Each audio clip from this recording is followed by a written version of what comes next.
अस्सलाम वालेकुम। आज मेन प्रोग्राम में हमारा फोकस रहेगा जो ऑडियो लीक्स हुई प्राइम मिनिस्टर हाउस मुमकिना तौर पर या कहीं और जहाँ पे भी मीटिंग हो रही थी शहबाज शरीफ की या दीगर वज़रा के उस हवाले से। लेकिन प्रोग्राम के आगाज़ में एक जो बड़ी डेवलपमेंट है वो है फाइनेंस मिनिस्टर की तब्दीली। पाकिस्तान तहरीक इंसाफ के दौरे हुकूमत में भी फाइनेंस मिनिस्टर बदलते रहे और FBR के चेयरमैन भी तब्दील होते रहे, फाइनेंस सेक्रेटरीज भी तब्दील होते रहे। सबसे पहले असद उमर को इसका चार्ज दिया गया। असद उमर से जब चलाई नहीं गई हफीज़ शेख आ गए। फिर दरमियान में कुछ ही दिन के लिए इनके एक और MNA थे, उनको भी इसका मौका मिला, हमाद अज़हर को।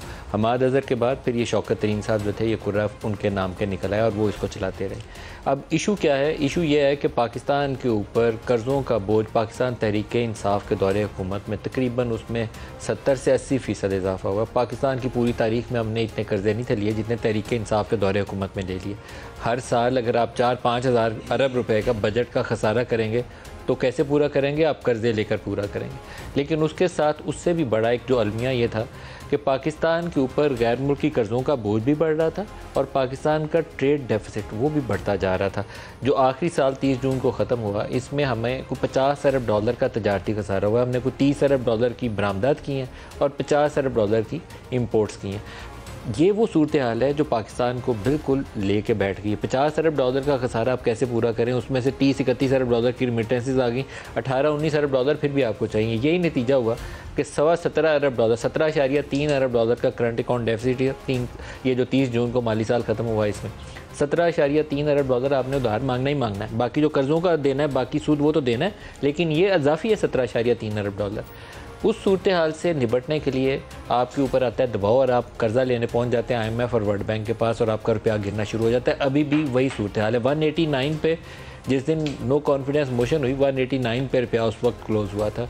आज कोई 240 तक पहुंचा हुआ था गुज़श्ता रोज़। आज उसमें 2-2.5 रुपये की इंटरबैंक में बेहतरी आई है और ओपन मार्केट के अंदर 5-6 रुपये की बेहतरी है। इसहाक डार जो नए फाइनेंस मिनिस्टर होंगे वो एक उनकी वजह शोहरत है। 2 मौके के ऊपर, एक जब 98 के न्यूक्लियर टेस्ट हुए थे तो रुपये को अच्छा मजबूत करने में उन्होंने बड़ा मौसर किरदार अदा किया था, और दूसरा उनका 4 साल दौर है 13 से लेकर 17 तक, जब तक वो यहाँ से पाकिस्तान से बाहर नहीं चले गए। उस दौरान में रुपये को तकरीबन उन्होंने 104 के करीब स्टेबल रखा। क्या अब वो ये काम कर सकते हैं? ये इसके ऊपर बहुत बड़ा सवालिया निशान है। जब आपके पास हों 25-30 अरब डॉलर, 50 अरब डॉलर के फॉरेन एक्सचेंज रिजर्व्स, तो फिर तो आप मार्केट के अंदर इंटरवेंशन कर सकते हैं, या आपके पास कुछ CPEC की तरह की इन्वेस्टमेंट आ रही हो फिर भी आप कर सकते हैं। लेकिन अगर ये दोनों चीज़ें ना हो और आपको 1 अरब डॉलर की IMF की किस्त लेने के लिए नाक से लकीरें रगड़नी पड़ती हों तो फिर आपके पास प्ले अराउंड के लिए रूम बहुत कम बचता है। अब वो कुछ चीज़ें वो कर लेंगे, लाइक वो एडमिनिस्ट्रेटिव मेजर्स बड़े तगड़े ले सकते हैं। वो मनी चेंजर्स जो थोड़ा बहुत भी हैंकी पैंकी करेगा, या जो प्राइवेट कमर्शियल बैंक के ट्रेजरी पे बैठे हुए, फॉरेन एक्सचेंज ट्रेजरी के ऊपर बैठे हुए लोग LCs इंटरबैंक से 10-10 रुपये ऊपर खोलने की कोशिश करेंगे, उसके ऊपर वो चेक रखेंगे। वो FIA भी इस्तेमाल कर लेंगे, किसी IB को भी इस्तेमाल कर लेंगे, किसी इदारे की मदद भी ले लेंगे, ये सारे काम वो कर लेंगे। लेकिन जब तक वो इंश्योर नहीं करेंगे कि पाकिस्तान की फॉरेन एक्सचेंज अर्निंग कैपेसिटी जो है वो बढ़ जाए, यहाँ इन्वेस्टमेंट आनी शुरू हो जाए, प्राइवेटाइजेशन का प्रोसेस चल पड़े, बरामदात के ज़रिए पैसा ज़्यादा आ जाए, या रिमिटेंसेज में एक सस्टेनेबल ग्रोथ आती रहे, उसके अलावा कोई तरीका नहीं है पाकिस्तान के रुपये को मजबूत करने का। हमारे नेबरिंग कंट्री इंडिया के अंदर पिछले 12 माह में, ये लेटेस्ट एस्टिमेट्स हैं, पिछले 12 माह के अंदर इंडिया ने 100 अरब डॉलर, एग्जैक्टली 100 अरब डॉलर अपने फॉरेन एक्सचेंज रिजर्व में कट लिया, नुकसान उठाया है। किस लिए? रुपए को डिफेंड करते हुए और करंट अकाउंट जो खसारा है उसको पूरा करते हुए। 100 अरब डॉलर, हमारी 1/3 ऑफ इकॉनमी बन जाती है 100 अरब डॉलर। तो रुपया उनका रिकॉर्ड लो पे 81 से ऊपर चला गया है, रिकॉर्ड लो है। कोई ज़माना होता था पाकिस्तानी रुपया इंडियन रुपये से मजबूत होता था, अब उनका रुपया 81 पे, हमारा 240 पे है। तो 3 से ज़रब दे लेना तो फिर ये सूरत हाल है। एम्बैरसिंग है पाकिस्तान की इकॉनमी के साथ। पिछले 30 सालों में मनमोहन सिंह ने 30 साल पहले इंडिया की इकॉनमी का चार्ज संभाला था, तो वो उसको मजबूत करके यहाँ तक ले आए। हमारी जो मजबूत इकॉनमी थी हम उसका बेड़ा गर्क करके यहाँ पर ले आए। 81 में पाकिस्तानी रुपया, 91 में पाकिस्तानी रुपया इंडियन रुपये से मजबूत था। उनका 1 रुपया हमारे 92 पैसे या 90 पैसे में आ जाया करता था। लाहौर पान मार्केट से कोई इंडिया के विजिट पे जाता था ना, तो पान मार्केट से पान छालियाँ स्मगल होती थी, तो मिलता था वापसी पे वो बेचा भी नहीं था जाता, कोई ख़रीदता नहीं था, इतनी उसकी बेवकूफ़ी थी। अब वो हमसे 3 गुना ज़्यादा मजबूत है। तो इस सूरत हाल से निकालना इसहाक डार के लिए बहुत बड़ा चैलेंज है, लेकिन निकालने के लिए एक विंडो ऑफ अपॉर्चुनिटी है। इंटरनेशनल ऑयल मार्केट में प्राइसेस काफ़ी नीचे गिरी हैं। US डॉलर बहुत तगड़ा है, उसका कोई हल नहीं है। पाउंड आज 50 साल तारीख में लोएस्ट लेवल पे अगेंस्ट US डॉलर, लेकिन जो ऑयल प्राइसेस का प्रेशर है वो आज कम है। 126 से नीचे होके 83 से 85 के दरमियान इस वक्त घूम रही है इंटरनेशनल जो ब्रेंट की प्राइस है, ब्रेंट क्रूड की। ये एक अच्छी खुशाइंद बात है, जिससे हो सकता है कि 1 तारीख को एक ऐसी अपॉर्चुनिटी हमारे पास हो कि ऑयल प्राइसेस को हम नीचे ला सकें, जिससे थोड़ा बहुत लोगों को एक सहूलत का हम तासुर दे सकें कि आपकी कीमतें थोड़ी सी हम कम कर रहे हैं। इसके अलावा मुझे कोई बहुत बड़ा मैजिक होता नज़र नहीं आता, लेकिन एक मजबूत फाइनेंस मिनिस्टर अगर अच्छे तरीके से बेसिक स्ट्रक्चरल रिफॉर्म्स को लेकर आगे चल सकता हो तो फिर यकीनन बेहतरी की गुंजाइश और उम्मीद पैदा की जा सकती है। मेन टॉपिक की तरफ आते हैं, ऑडियो लीक्स। इसके अलावा ये जो इसहाक डार वाली जिस मीटिंग में जिसका मैं तज़किरा कर रहा हूँ, ये मीटिंग हुई थी लंदन में, और लंदन में शहबाज शरीफ साहब के साथ ही वापस आ रहे हैं फाइनेंस मिनिस्टर जो नए जिनको नॉमिनेट किया गया इसहाक डार। वो आज रात किसी वक्त उनकी फ़्लाइट होगी, प्राइम मिनिस्टर भी पहुँच जाएंगे और फाइनेंस मिनिस्टर जिनको नामज़द किया गया वो भी पहुँच जाएंगे। वहाँ मरियम औरंगज़ेब के साथ एक वाक़या पेश आया, और ये वाक़या पहला वाक़या नहीं है। हमने मदीना मुनव्वरा में जो कुछ होते देखा था, वो उस मुक़द्दस जगह की बेहुरमती करते हुए भी ख्याल नहीं था आया कुछ बेशर्म लोगों को, मैं ये 7 लफ्ज़ इस्तेमाल करूँगा। तो किसी और जगह से तो आप उनसे कुछ भी तवक्को कर सकते हैं। एहसन इकबाल साहब के साथ भी जो कुछ हुआ वो भी आपने देख लिया। हमारी एक साथी एंकर है किरण नाज। अभी मैं ये प्रोग्राम शुरू करने लगा हूँ तो इस मसले के ऊपर मुझे बहुत शदीद दुख है और अफसोस है कि कोई बंदा कितना घटिया हो सकता है, कितना गिर सकता है।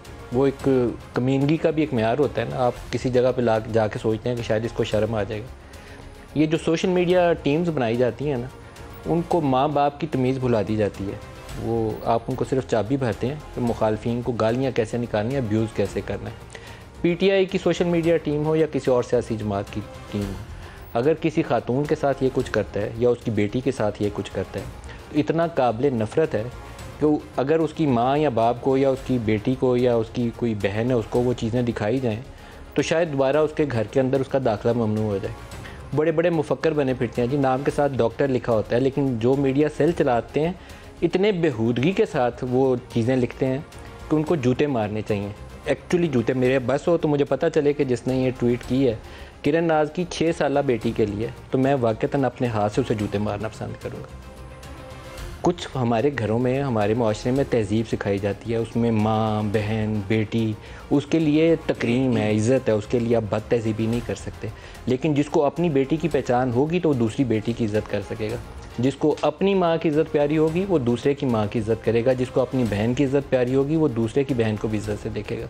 या तो इनको अपनी बेटियों की बहनों की इज़्ज़त प्यारी नहीं है, इसलिए किसी और की बेटी को भी इज़्ज़त की निगाह से नहीं देखते। वो 6 साल की बच्ची है, उसके लिए जो कुछ लिखा हुआ है मैं पढ़ के या टीवी पे दिखा भी नहीं सकता, लेकिन बहुत तकलीफ़ हुई है मुझे, बहुत ही तकलीफ़ हुई है।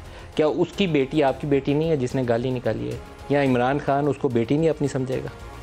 या इमरान खान के जो बाकी साथी हैं वो उसको अपनी बेटी नहीं समझेंगे? या किसी की बेटी इनमें से है ही नहीं है, बगैर बेटियों नहीं के ये सारे दुनिया में आए हुए हैं?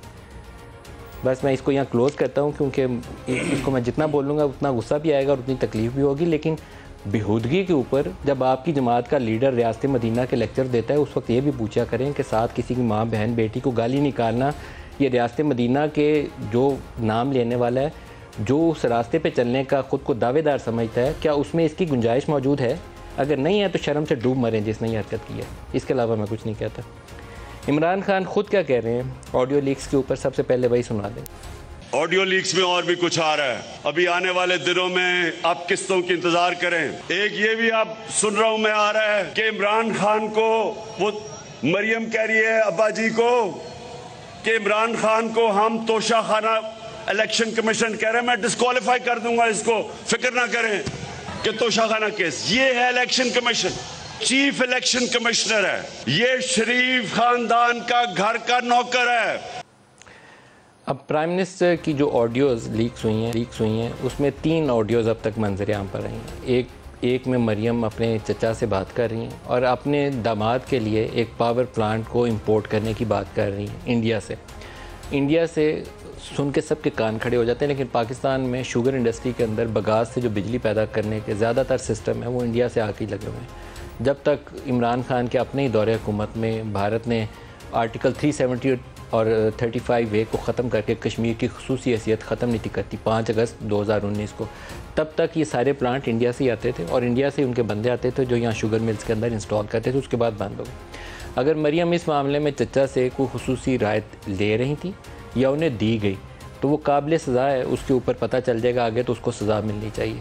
अगर वो ग्रिड स्टेशन जिसका इमरान खान स्पीच के अंदर तस्करा करते हैं, क्योंकि मैं पूरी ऑडियो फॉलो नहीं कर सका, समझने में उसमें काफ़ी मुश्किल है, अगर वो 70 करोड़ का ग्रिड स्टेशन मरियम के सन इन लॉ को, राहील को, मुनीर, मियाँ मुनीर के, चौधरी मुनीर के बेटे को, अगर वो रूल्स को ब्रेक करके रायत करके 70 करोड़ का ग्रिड स्टेशन लगा के दिया गया, तब भी काबिल सज़ा है। शहबाज शरीफ को भी, राहील को भी, या जिसने भी एक कानून तोड़ के किया उसको भी सज़ा मिलनी चाहिए। लेकिन यहाँ उससे बड़ा सवाल यह है कि एक मिनिस्टर्स की मीटिंग हो रही है, मेरे पता नहीं प्रोड्यूसर साहब के पास ऑडियो क्लिप्स हैं कि नहीं, मैं आपको नहीं तो सुनवा देता। उस मीटिंग की भी रिकॉर्डिंग मौजूद है और प्राइम मिनिस्टर बैठे हुए हैं, मरियम से बात कर रहे हैं, उन वुज़रा से बात कर रहे हैं, उसकी भी रिकॉर्डिंग मौजूद है। और अभी इमरान खान कह रहे हैं अभी और ऑडियो क्लिप्स आने वाले हैं। इसका हदफ क्या शहबाज शरीफ और वो 3-4 वुज़रा हैं जिसमें राना सनाउल्लाह हैं, अयाज सादिक हैं या मरियम नवाज़ हैं? मेरा ख्याल इससे हट के है। मैं अपने मेहमानों से इस पे बात करूंगा, लेकिन मेरा ख्याल ये है कि एक बहुत हाई प्रोफाइल पोस्टिंग अपॉइंटमेंट बहुत करीब है, ज़्यादा दूर नहीं है, और वो है नए आर्मी चीफ़ की तैनाती। तो ये जिस जगह पे हसास नौयत की मीटिंग होती है उसकी रिकॉर्डिंग कौन कर सकता है? ये हमारी बहुत ही सोफिस्टिकेटेड या तो इंटेलिजेंस एजेंसीज कर सकती हैं, या कोई आपका बहुत बड़ा एनिमी जिसके पास ये कैपेसिटी मौजूद है वो कर सकता है। मेरे जैसा बंदा तो जिसको फ़ोन करने के लिए अपना मोबाइल के सारी ऐप्स ऑपरेट नहीं कर सकता, वो तो ये काम नहीं कर सकता ना। सोफिस्टिकेटेड टेक्नोलॉजी के साथ आप ये चीज़ें इंटरसेप्ट करते हैं। तो इसके ऊपर नेशनल सिक्योरिटी कमेटी का इजलास तलब किया गया और उम्मीद की जानी चाहिए कि कौम को बताया जाएगा कि रिकॉर्डिंग किसने की थी, कैसे की थी, और उन लोगों को सज़ा भी मिलेगी। जो हमारे साथ जुड़ गए हैं आज के प्रोग्राम में, डॉक्टर आसिफ पाकिस्तान मुस्लिम लीग नवाज सिकमानी साहब, वेरी वार्म वेलकम। इजाज़ुल हक साहब हैं, PML जहाँ के सरबराह हैं, आपको भी खुश आमदीद। डॉक्टर आसिफ करमानी साहब, ये नेशनल सिक्योरिटी कमेटी के मतलब कहा जा रहा है परसों इजलास होगा, अभी तक की क्या तफसीलात हैं रिकॉर्डिंग के मतलब, कैसे हुई, किसने की, कुछ पता चला है? बिस्मिल्लाहिर्रहमानिर्रहीम। शुक्रिया मलिक साहब।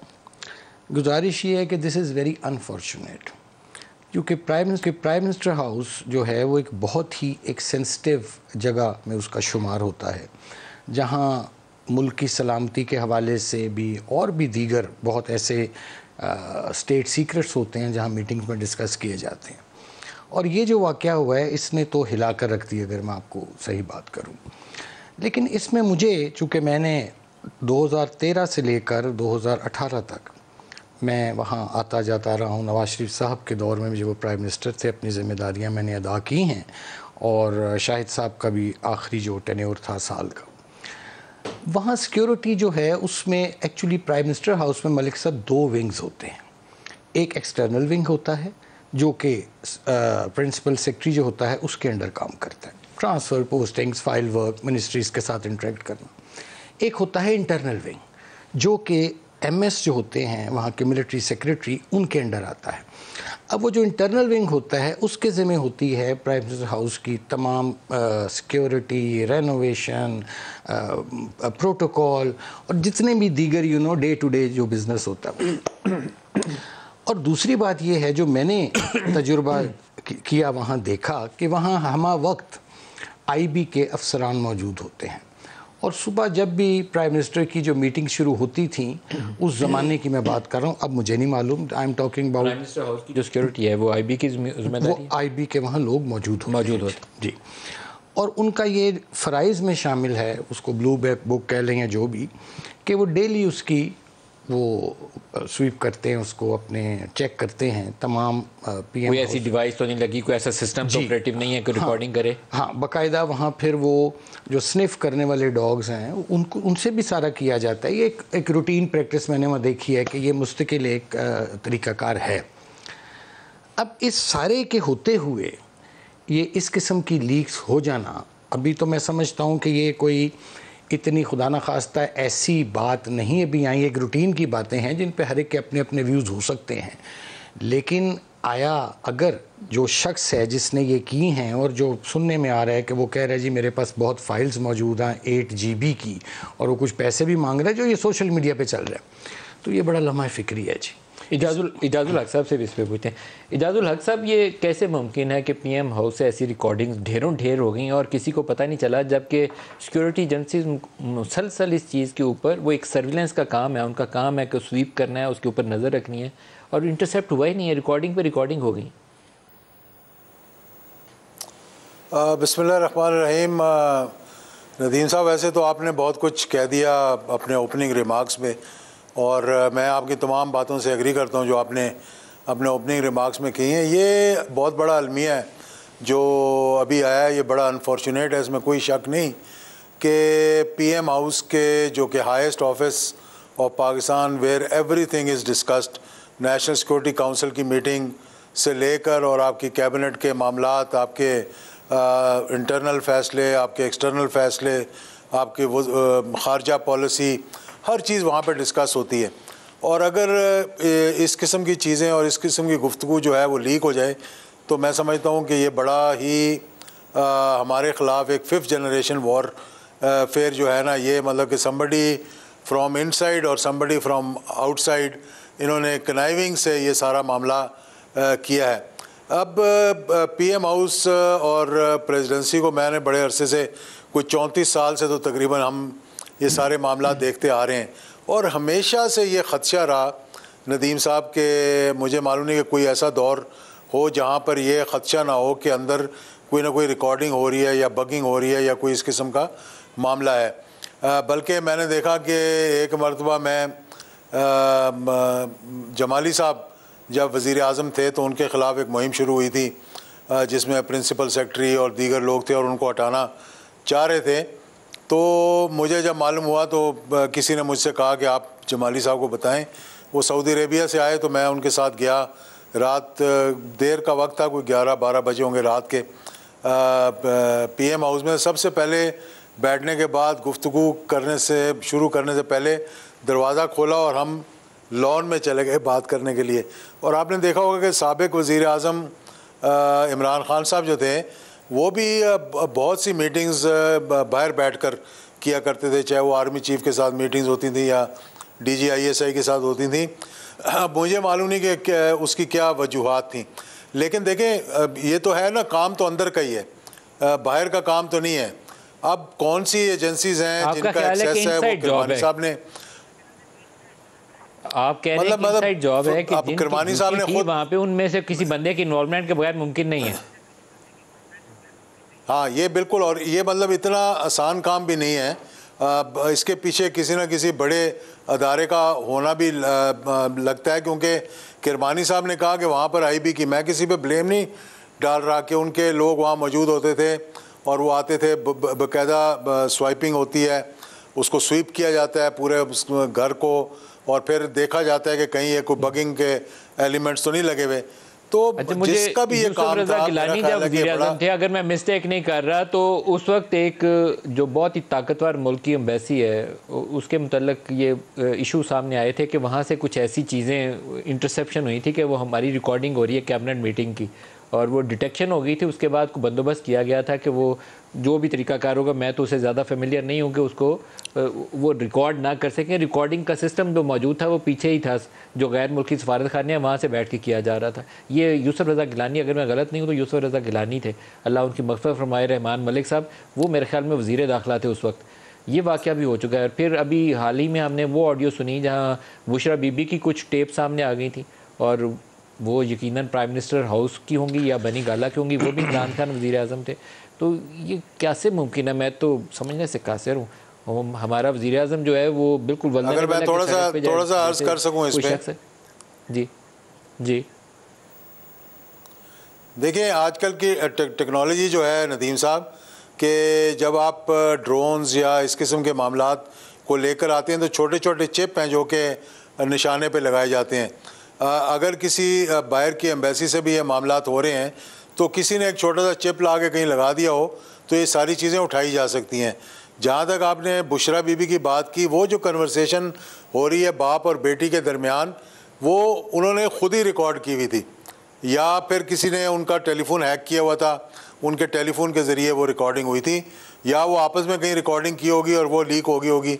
मतलब उसमें इतना कोई वो ख़तरनाक बात नहीं थी जहाँ पे वो बात हो रही है कि अंगूठी है या मांगी है या नहीं मांगी है। वो तो दो लोगों के दरमियान बात है। अगर मैं किसी के साथ बात कर रहा हूँ और किसी को मैंने फंसाना हो तो मैं खुद ही आपस में बात करके कह दूँ जी उसने मुझसे ये मांगा है, तो उसका कोई सबूत नहीं था। नहीं सर, लेकिन वो मामला ऐसा नहीं था जितना खतरनाक ये मामला है। एक और टेप आई थी जिसमें वो कह रही थी कि ये सारा कुछ दहशत गर्दी से जोड़ दो, वो भी आपने सुनी होगी, वो गद्दारी से। अच्छा नहीं, मैंने वो नहीं सुनी, मुझे इसलिए वो इल्म नहीं है उसका। अच्छा, मैं आपको मैं भेज दूंगा सर, वो सुनिएगा ज़रूर। वो भी वो मतलब ये अफसोसनाक पहलू हैं। लेकिन आसिफ किरमानी साहब, ये वज़ीर आज़म इतना एक्सपोज्ड होता है, उसकी हाइपर सबसे ज़्यादा तगड़े डिसीजन पाकिस्तान के जितने लेने हैं वो चीफ़ एग्जीक्यूटिव ने लेने हैं, और chief executive is the prime minister.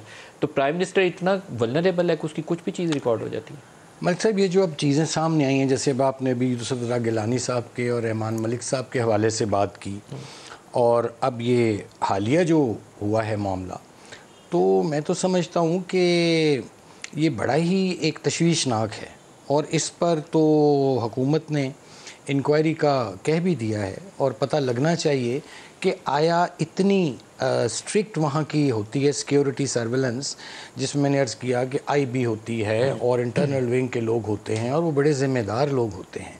उनके होते हुए और डेली बेसिस पे ऑलमोस्ट वहाँ चीज़ें सिक्योरिटी क्लियर की जाती है कि ये क्यों हुआ, कैसे हुआ, इसकी छानबीन होनी चाहिए। चूँकि ये, और इसमें ये भी देखना पड़ेगा कि आया यहाँ कोई लोकल एलिमेंट है, और अगर लोकल एलिमेंट है तो क्या उसको कोई बाहर की कोई किसी किस्म की उसको सपोर्ट है, या उसकी कोई। सर ये इंडिविजुअल एक्ट नहीं हो सकता, ये ऑर्गेनाइज्ड है। ये आप जहन में रखिएगा। प्राइम मिनिस्टर को एक इंडिविजुअल जाके इस तरीके से हैक नहीं कर सकता, उनकी गुफ्तगू रिकॉर्ड नहीं कर सकता, रूल आउट कर दें। मैं इस ऑप्शन को रूल आउट कर रहा हूं। ये लेकिन इसकी थॉरली इन्वेस्टिगेट होना चाहिए। मैं एक ब्रेक ले लूँ जी। ब्रेक इजाज़ुल हक साहब दोबारा आपसे इसके ऊपर चाहूँगा, क्योंकि मेरे ख्याल में अभी कुछ चीज़ें जो इसकी मतलब लोगों को खदशा है, कहीं ऐसी कोई ऑडियो ना आ जाए जहाँ पर शहबाज शरीफ साहब डिस्कस कर रहे हो कि नया आर्मी चीफ को इसको तैनात करना है, या उनकी और मौजूदा आर्मी चीफ की कोई गुफ्तगू रिकॉर्ड करके ना सामने ले आए। ये चीज़ें हैं जो पाकिस्तान के लिए लम्हा फ़िक्रिया होनी चाहिए। ब्रेक ले लें, ब्रेक से वापसी पे आपसे इसका जवाब लूँगा।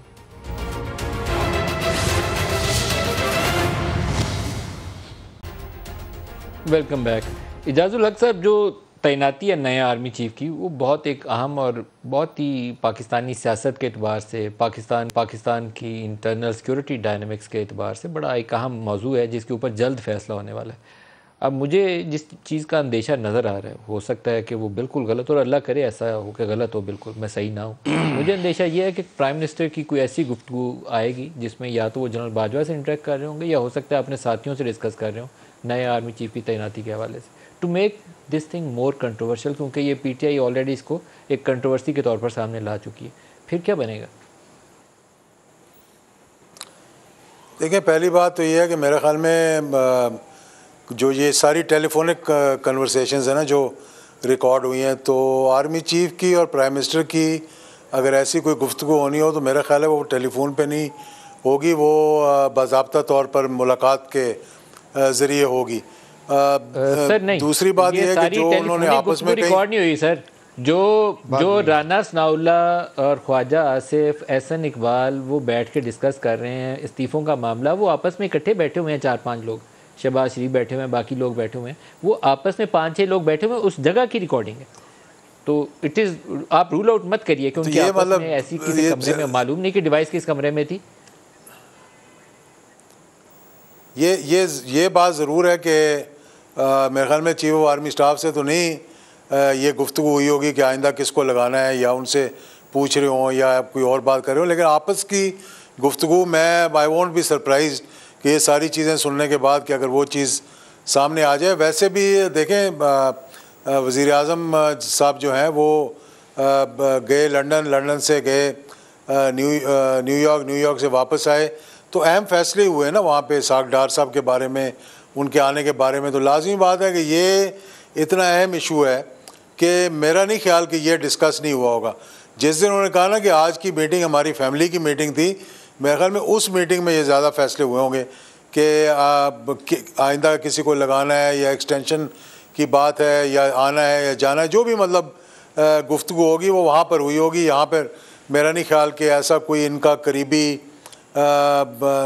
जो वज़रा में से हैं कि किसी के साथ वो बैठ के ये डिस्कस करेंगे। ये डिस्कशन बिटवीन शहबाज शरीफ, नवाज शरीफ साहब और ऑब्वियसली इस्टेब्लिशमेंट के जो भी आर्मी चीफ के साथ जब भी मौका होगा ये बात होगी, और फिर ये चीज़ फाइनलाइज जो है वो होएगी।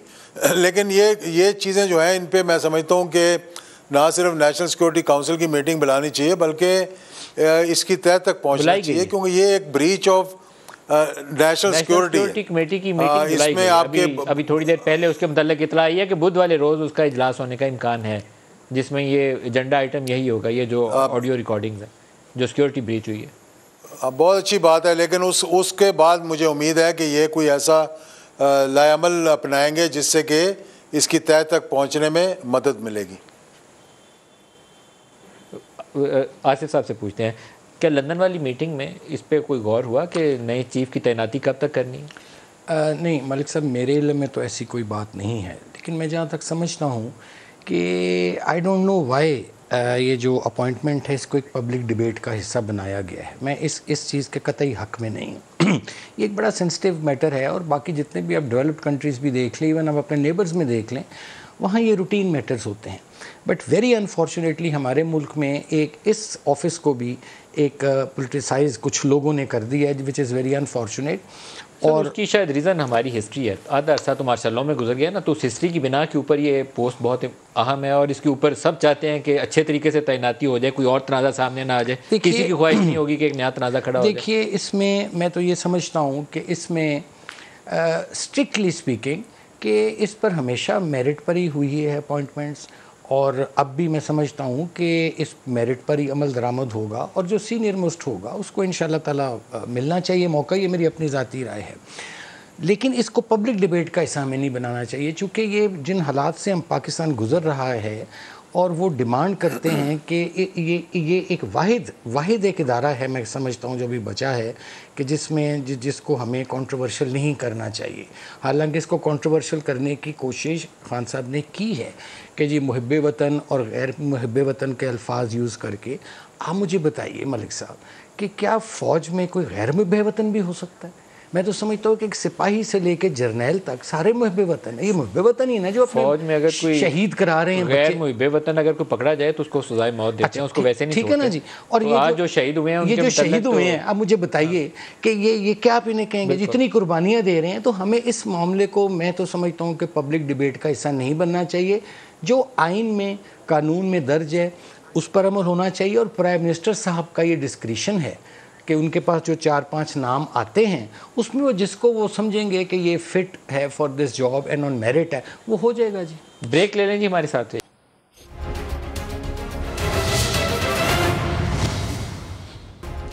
प्रोग्राम में दोबारा खुशामदीद कहते हैं। सियासी एतबार से अगर ऑप्शंस की बात करी जाए तो क्या पाकिस्तान में फ़ौरी इंतखाबात मुमकिन है? शायद अगले 6 माह में नहीं हो सकते। आर्मी चीफ़ की तैनाती एक बहुत आम इशू है, इसको माने या ना माने, लेकिन ये पब्लिक डिबेट का हिस्सा बन चुका है। इमरान खान के बयानात के बाद वो ना बयानात देते तो शायद रूटीन में पोस्टिंग हो जाती, अब रूटीन की पोस्टिंग नहीं है। इजाज़ुल हक साहब, आपने इमरान से भी बहुत मुलाकातें की हैं, आपकी आरिफ अलवी साहब से भी मुलाकात हुई, कहीं आपने ये डिस्कस किया ये इशू के बगैर तनाज़ात के कोई बैक चैनल से इनको डिस्कस करके आगे बढ़ जाए? देखें, आरिफ अलवी साहब तो मेरा ख्याल है बड़ी कोशिश कर रहे हैं। कुछ बाहर भी बातें आई हैं, कुछ उन्होंने ख़ुद भी कोशिश की है, क्योंकि वो सुप्रीम कमांडर भी हैं, आर्म्ड फोर्सेस के प्रेसिडेंट भी हैं मुल्क के। लाजमी बात है उनकी पोजीशन की वजह से उनका एक्सेस भी है, इस्टेब्लिशमेंट के साथ भी है, और ख़ास तौर पर पीटीआई से उनका ताल्लुक़ है। तो उन्होंने काफ़ी, मेरा ख्याल है जो मेरी गुफ्तगू थोड़ी बहुत हुई है, कि उन्होंने कोशिश की है इस मामले को सुलझाने के लिए, कोई बेहतरी का रास्ता निकालने के लिए। तो दूसरी बात जो आपने कहा कि ये जो पोजीशन है ये मुतनाज़ बनी है इमरान खान के बयानात की वजह से, मेरा ख्याल है उससे पहले अगर आप जाएं तो आपने सुना होगा कुछ वज़रा PMLN के थे, उन्होंने टीवी पे बैठकर ये गुफ्तगू की थी कि शायद इमरान खान साहब किसी को लगाना चाह रहे थे, और हम अगर उसको रोकते ना तो अगले 5 साल के लिए बड़ी मुश्किलात का सामना करना पड़ना था।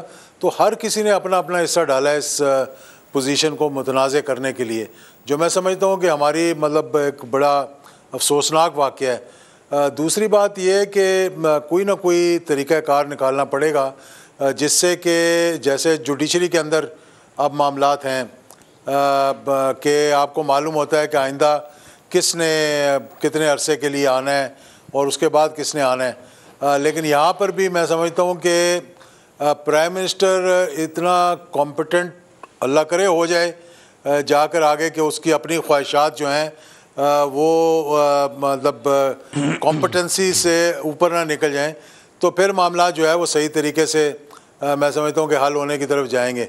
लेकिन प्राइम मिनिस्टर का क्योंकि इतना इंटरेक्शन स्वाय चीफ ऑफ आर्मी स्टाफ के किसी से होता नहीं है, और माजी के अंदर जब आपने देखा कि बात को दोहराना नहीं चाहता कि जब एक्सेस कोर कमांडर्स तक करने की कोशिश की तो वो फिर मामला जो है वो ज़्यादा ख़राबी की तरफ गए। तो इन तमाम मामलात को सुलझाने के लिए मेरा ख़्याल है कि बड़ी फ़हम की ज़रूरत है और बड़े सोच की और बड़े समझ कर आगे हमें चलना चाहिए, बजाय इसके कि इस गुत्थी को हम सुलझाने के बजाय अगर उलझाते जाएं तो ये मुल्क के लिए भी अच्छा नहीं होगा, अदारों के लिए भी अच्छा नहीं होगा, और वज़ीर आज़म के मनसब के लिए भी अच्छा नहीं होगा। क्योंकि माजी का अगर आप ट्रैक रिकॉर्ड देखें ना, और मैं ये बात कहता हूँ, ये बहुत अच्छा कहा करमानी साहब ने कि इसको बिल्कुल मुतनाज़ नहीं बनाना चाहिए कि जहाँ जहाँ हमने अपनी मर्ज़ी की चॉइसेस को पिक करने की कोशिश की है, चाहे हमने कॉम्पिटेंसी को नहीं देखा लेकिन अपने मामला को देखा, वो कभी कामयाब नहीं हुए। और ये मैं बार बार ये बात दोहराता हूँ कि ये भी आजमा के देख लें पे कॉम्पिटेंस की बजाय मर्जी को तरजीह दी गई। कोई नाम लेंगे? देखें 5 मरतबा तो मियाँ नवाज शरीफ साहब को मौका मिला, फिर एक दफ़ा गुलाम इसाक साहब को भी मौका मिला, जुल्फ़िकार अली भुट्टो साहब को भी मौका मिला। उन्होंने भी मतलब 6 लोगों को कॉम्पिटेंस की बजाय मर्जी को तरजीह दी, तो कॉम्पिटेंस की बजाय मर्जी को देखें। बात यह है कि नाम लेंगे? नहीं, बात यह है कि जब 4 लोग एक ही कोर्स के एक ही पोजीशन पर जब पहुंचते हैं तो each and every one is competent, there is no doubt about it कि उनमें से किसी एक को भी लगा दें, he is spend 35 years in the army, और हर जो is gone through the mill basically, तो वहाँ पर ये बात नहीं है। लेकिन तरीक़ाकार ऐसा होना चाहिए जिससे कि मतलब ये कंट्रोवर्सी हो ही ना, बिल्कुल इसको कंट्रोवर्सी बनाने की ज़रूरत ही ना हो। जैसे आसिफ कुरबानी साहब, जो नवाज शरीफ ने शायद मेरे ख्याल में 73 के आइन के बाद जब से ये काम आगे चला, तो सबसे ज़्यादा अगर किसी ने चीफ लगाए हैं तो वो नवाज शरीफ ने लगाए हैं। गो किसी एक से भी उनकी बात में नहीं, नहीं सबके साथ ही बशमूल मौजूदा चीफ, सबसे उनके बाद में मसाइल पैदा हो गए। कैसे आगे बढ़ेंगे? मलिक साहब, मैं बिल्कुल इस पे बड़ा फर्म मेरा ओपिनियन है कि जैसे एजाज साहब ने भी फरमाया कि इस ओहदे तक जो पहुंचता है वो सारे मेरिट पे होते हैं, ठीक है ना जी। 19-20 का कोई फ़र्क होता होगा, उससे ज़्यादा नहीं होता। तो इसमें प्योरली आपको मेरिट देखना चाहिए कि जो उस मेरिट पे, और जैसे जो सीनियर मोस्ट है, ये मेरी अपनी ज़ाती राय है कि सीनियर मोस्ट का अकॉर्डिंग टू द बुक उसका राइट बनता है कि वो chairman joint chief of staff होता है, और next to the senior joint of army chief होता है। अगर आप इसको फार्मूले को फॉलो करें और जिसमें कोई आपकी पर्सनल इंटरेस्ट या लाइकिंग डिसलाइकिंग नहीं होनी चाहिए, क्योंकि एक वो पाक आर्मी की कमान एक शख्स ने करनी है जिसने एक मुल्क की सलामती का वो ज़िम्मेदार शख्स है, तो उसमें 100% कॉम्पिटेंसी और मेरिट को फॉलो करना चाहिए। डॉक्टर आसिफ कुरबानी साहब और इजाज़ुल हक साहब, बहुत शुक्रिया। आज के लिए इतना ही, इजाज़त दीजिए। अल्लाह हाफ़िज़।